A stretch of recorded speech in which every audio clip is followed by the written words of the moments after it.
میرا ننیال الحمدللہ کشمیر میں، میری ولادت اسی شہر سری نگر میں ہوئی ہے اللہ رب العالمین کے فضل و کرم سے.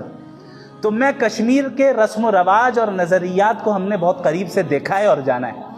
ہمیں معلوم ہے کہ یہاں کے پیرنٹس اپنے بچوں کو ایگزام کے وقت رمضان کے فرض روزے کیسے چھڑواتے ہیں. ہمیں معلوم ہے. ہمیں معلوم ہے کہ شادیوں میں کیسے لاکھوں روپے اڑائے جاتے ہیں صرف اس لیے کہ معاشرے میں اسٹینڈرڈ کو سیٹ کرنا ہے. چونکہ چچا زاد بھائی نے اتنا خرچ کیا تھا، اس سے کم ہم کر لیں، یہ تو ہماری ناک کا مسئلہ ہے. جس زمانے میں ہم اور آپ رہ رہے ہیں، جہاں مغربی تہذیب اور ویسٹرن سویلائزیشن کو اور ویسٹرن آئیڈیالوجیز کو پورا غلبہ حاصل ہے، کیا آج باطل افکار اور باطل آئیڈیالوجیز کو حق بنا کر دکھایا جا رہا ہے کہ نہیں دکھایا جا رہا ہے؟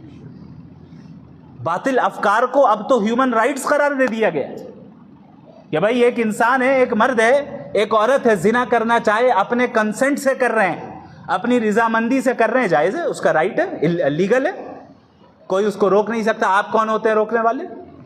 کوئی کھلے عام اللہ کی بغاوت کر رہا ہے، اللہ سے بغاوت کر رہا ہے، کھلے عام فسق و فجور میں مبتلا ہے، آپ نہیں روک سکتے. یہ آپ کا رائٹ نہیں ہے، یہ اس کا رائٹ ہے کہ وہ جو کرنا چاہے کرے.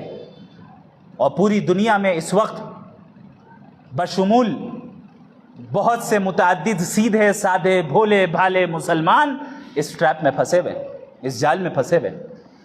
مغربی تہذیب اپنی آئیڈیالوجیز کے ذریعے در حقیقت ہمارے ایمان کو کھوکھلا کر رہی ہے، ہمارے عقائد کو کھوکھلا کر رہی ہے، ہمیں لبرلزم کی طرف لے جا رہی ہے. کون سی لبرٹی؟ وہ لبرٹی جو در حقیقت اللہ سے بغاوت کرنے کے اوپر لیبل لگا دیا گیا اس کا. اب آپ شراب کی بوتل پہ زمزم لکھ دیں یا زمزم کا لیبل لگا دیں اور لکھ دیں الحرمین الشریفین، تو وہ پانی، وہ بوتل زمزم تھوڑی ہوگا، وہ شراب ہی رہے گی.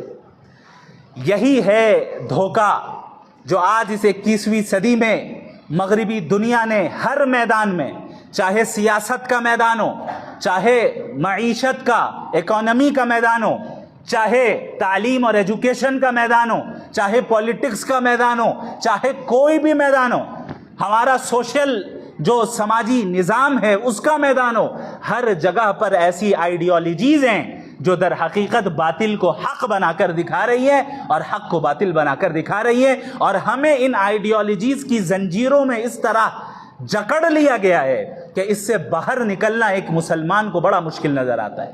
بسا اوقات مسلمان بھی کہنے لگتا ہے ہاں بات تو یہی صحیح ہے، لیکن آج کے زمانے میں بات تو یہی صحیح ہے مفتی صاحب جو آپ کہہ رہے ہیں، لیکن آج کے زمانے میں تو